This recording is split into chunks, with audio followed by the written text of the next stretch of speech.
আসসালামু আলাইকুম রহমতুল্লাহি ওয়া বারাকাতু। আজকে আলোচনা করব বর্তমান দেশের যে পরিস্থিতি এবং রাজনৈতিক পরিস্থিতি, মপতন্ত্র চলছে বিভিন্ন জায়গায়, এ বিষয়ে কিছু আজকে আলোচনা করব। আশা করি সবাই মনোযোগ দিয়ে কথাগুলো শুনবেন এবং এই কথাগুলোকে বিবেচনা করবেন। আজকে দেখেন যে বর্তমান যে পরিস্থিতি চলছে, আসলে খুবই ভয়ঙ্কর একটি পরিস্থিতি চলছে। দেশে বর্তমানে কেউ কাউকে মানছে না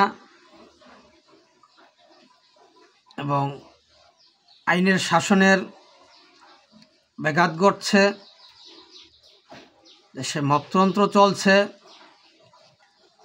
বিভিন্ন সিনিয়র নেতাকর্মীদের বাড়িতে হামলা ভাঙচুর হচ্ছে। ইতিমধ্যে আমরা জানতে পারছি বা বিভিন্ন সোশ্যাল মিডিয়ার মাধ্যমে আমরা দেখতে পাচ্ছি এবং জাতির শ্রেষ্ঠ সন্তান বঙ্গবীর কাদের সিদ্দিকীর মুখ থেকেও আমরা শুনতে পাচ্ছি যে তার বাড়িতে হামলা করা হয়েছে। তাই একজন বঙ্গবীর কাদের সিদ্দিকীর বাড়িতে হামলা করা মানে কি? এটা কি বোঝাচ্ছে? কি সংকেত দেওয়া হচ্ছে? এই জাতি কি সংকেত পাচ্ছে? এই কাদের সিদ্দিকীর বাড়িতে হামলা সংকেত মানে এটা পুরোপুরি আমরা বুঝতে পারছি। আজকে এটা মুক্তিযুদ্ধের বিপক্ষেই চলে যাচ্ছে। ৭১-এর মুক্তিযুদ্ধকে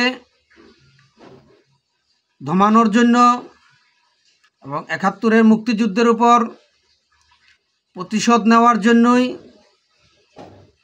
আজকে এই হামলা চালানো হচ্ছে। কারণ বর্তমান দেশের যেই পরিস্থিতি চলছে, মপতন্ত্র চলছে এবং দোষর আখ্যায়িত দেওয়া এবং দোষর আখ্যায়িত করে হামলা করা, নির্যাতন করা চলছে। সেটার উপর আমরা নির্ভর করে আমরা বলতে পারি যে দেশের স্বাধীনতা বিরোধী চক্রান্তকারীরা তারা আজকে মাথাচাড়া দিয়ে উঠেছে এবং এই দেশের শ্রেষ্ঠ সন্তান, সূর্য সন্তানদেরকে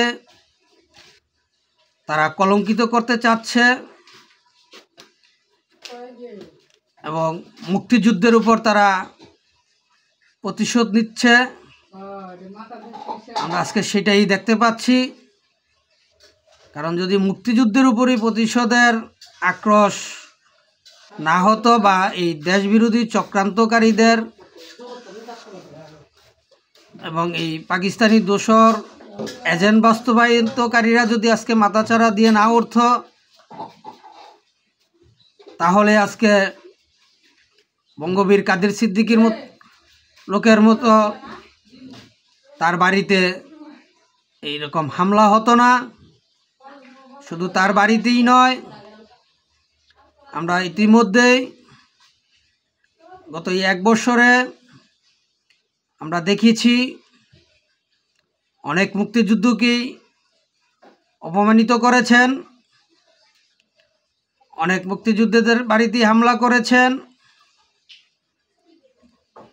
এবং বিভিন্নভাবে তাদেরকে লাঞ্ছিত করেছেন। এটা আমরা দেখতে পাচ্ছি।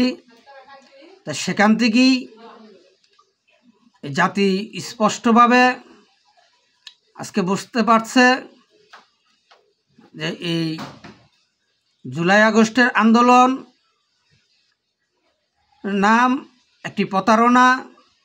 জুলাই আগস্টের আন্দোলন মানে একটি প্রতারণা, জাতিকে ধোঁকা দেওয়া এবং সাধারণ ছাত্র জনতার সাথে বেইমানি করা, মুক্তিযুদ্ধের বিপক্ষে কাজ করা, আমরা সেটি আজকে দেখতে পাচ্ছি। আর সেই সমস্ত ঘটনাগুলি আজকে ঘটতেছে এবং জাতির সামনে প্রকাশ পাচ্ছে। এক এক করেই আমরা দেখতে পাচ্ছি যে মুক্তিযোদ্ধাদের উপর বিভিন্নভাবে বিভিন্ন প্রকারে তাদের উপর হামলা নির্যাতন চলছে। সেই জন্য আমি দেশ ও জাতির কাছে আহ্বান করছি, অনুরোধ করছি, আপনারা সবাই একতাবদ্ধ হন, ঐক্যবদ্ধ হন, এই দেশবিরোধী চক্রান্তকারীদের বিরুদ্ধে রুখে দাঁড়ান, তাদেরকে প্রতিহত করেন। কারণ একটি দেশ এভাবে চলতে পারে না। কারণ বর্তমান যা চলছে, এই ফ্যাসিস্টের রূপে ডাবল ফ্যাসিস্ট অবৈধ ইউনূস সরকার, উনি বিভিন্ন মবতন্ত্রকারীদেরকে সহায়তা করে যাচ্ছেন। কারণ এটা বোঝার কারণ হইল যে আজকে আমরা যেখানেই দেখতে পারতেছি, যেখানেই মবতন্ত্র হচ্ছে সেখানে সেই মবতন্ত্রকারীদেরকে আইনের আওতায় না এনে যারা মবের শিকার হচ্ছেন তাদেরকে আইনের আওতায় আনা হচ্ছে। কাউকে নিরাপত্তার কথা বলে ডিবি কার্যালয়ে নিয়ে যাওয়া হচ্ছে, তারপর আওয়ামী লীগের দোসর বলে, দেশের ষড়যন্ত্রকারী বলে তাদের বিরুদ্ধে মামলা দেওয়া হচ্ছে, তাদেরকে থানায় বন্দি করা হচ্ছে।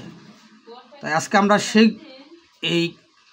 তাদের সেই কার্যকলাপ থেকেই এই অন্তর্বর্তী সরকার ফ্যাসিস্ট ডাবল ফ্যাসিস্ট অবৈধ ইউনূস সরকারের কার্যকলাপ থেকেই আমরা স্পষ্টভাবে বুঝতে পারছি বা বুঝতেছি, আজকে জাতি বুঝতে পারতেছে যে তারা একটি দেশবিরোধী চক্রান্তকারী, পাকিস্তানি দোসর এজেন্ট বাস্তবায়িতকারী এই অন্তর্বর্তী সরকার এবং ছাত্র সমন্বয়ক নামে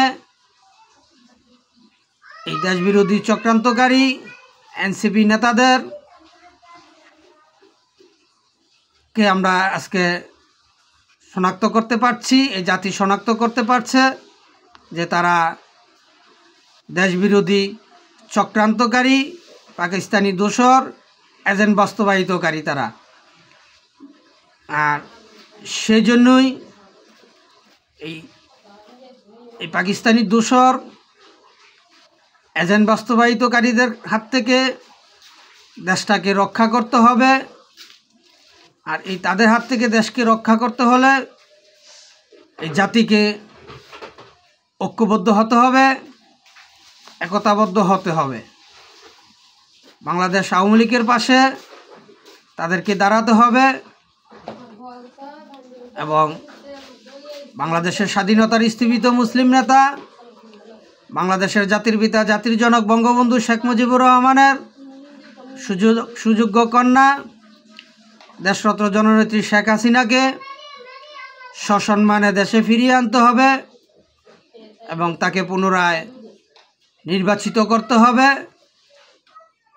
এই দেশকে রক্ষা করতে হলে এছাড়া এই পাকিস্তানি দোসরদের হাত থেকে দেশকে রক্ষা করা সম্ভব না।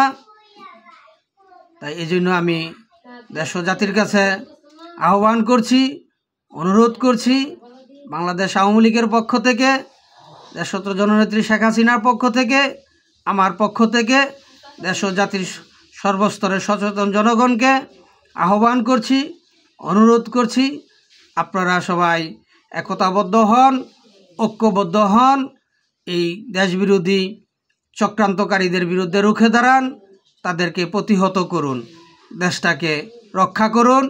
আজকে এখানেই এই পর্যন্তই। আমার কথায় যদি কোনো ভুল ত্রুটি হয়ে থাকে দয়া করে আমাকে ক্ষমার দৃষ্টিতে দেখবেন এবং আমার ভুলগুলো সংশোধন করার সুযোগ দিবেন। এই বলেই শেষ করলাম। জয় বাংলা, জয় বঙ্গবন্ধু, জয় হোক সর্বস্তরের সচেতন জনগণের। আবারও জিতবে এবার নৌকা ইনশাআল্লাহ। আসসালামু আলাইকুম ওয়া রাহমাতুল্লাহি ওয়া বারাকাতুহু।